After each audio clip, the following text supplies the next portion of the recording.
Ayaw ng taga Baguio, ayaw namin ng privatization. Ayaw namin ng corporate takeover or corporate control. Tumungo sa Baguio City Hall ang higit 500 vendors at residente para ipasa ang mga nalikom nilang pirma laban sa privatisasyon ng Baguio Public Market. Reaksyon ito sa anilay nakaamba na takeover ng SM sa nasabing palengke, na tinuturing na isang landmark sa Baguio. Isinailalim sa Public-Private Partnership o PPP ang Baguio Public Market sa SM Corporation. Sa kasunduang ito, ide-demolish at papalitan ng SM ang kasalukuyang istruktura. Ang SM ang magpapatakbo ng pasilidad sa loob ng 50 taon bago ibalik ang operasyon sa local government. Kung SM na ang mag-manage or SM na ang magkocontrol dyan sa market, hindi na service ang kanyang priority kundi profit na. Masa-sacrifice, madidislocate yung currently nandyan sa market. Dagdag ng grupong Tungtongan Ti Umili, kabuhayan ng maliliit na vendor at magsasaka ang maaaring tamaan sa SM takeover ng palengke. Samantalang maaapektuhan din daw ang mga nagpro-produce ng gulay at prutas sa rehiyon na siyang nagsusupply ng mga tinitinda sa palengke. Yung agricultural communities naman sa neighboring municipalities, baka hindi rin sila makakapagbenta ng ano nila dyan. Baka puro imported na. Depende sa kung saan siya makakakuha pa ng more profit, doon siya kukuha. Mamamatay yung ating agriculture, magsasuffer ang ating consumers ng high prices.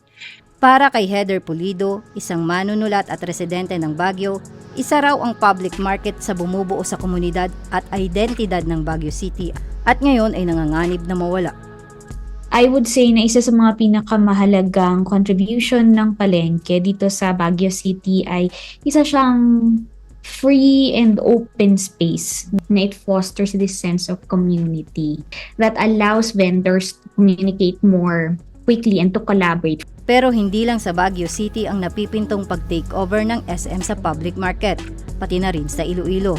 Sa panayam ng mga vendor at mamimili sa syudad, sinabi nilang ramdam na nila ang epekto ng pagbubukas ng Iloilo Terminal Supermarket noong October 30. Kahit ang mga lokal na magsasaka na nagbebenta ng kanilang ani, apektado na rin sa privatisasyon ng palengke.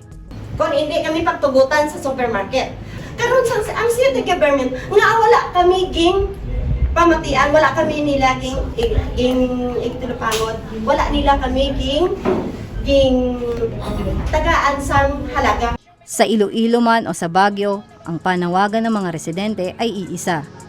Sa halip na ipaubaya sa pribadong korporasyon, dapat daw manguna ang pamahalaan na paunlarin ng palengke para sa kapakanan ng vendors at consumers.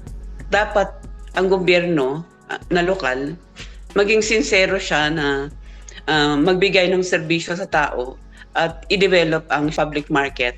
Di ba nga, ang problema natin ngayon, yung corruption. Bakit hindi nila kayang mag-allot ng pera from the GAA to develop public markets nationwide, hindi lang Baguio? Ang call pa rin namin hanggang sa ngayon, no to PPP, no to modification, no to corporate takeover ng public facilities sa Baguio. Ito ang ulat ng Northern Dispatch at Tanay Today para sa ALAT.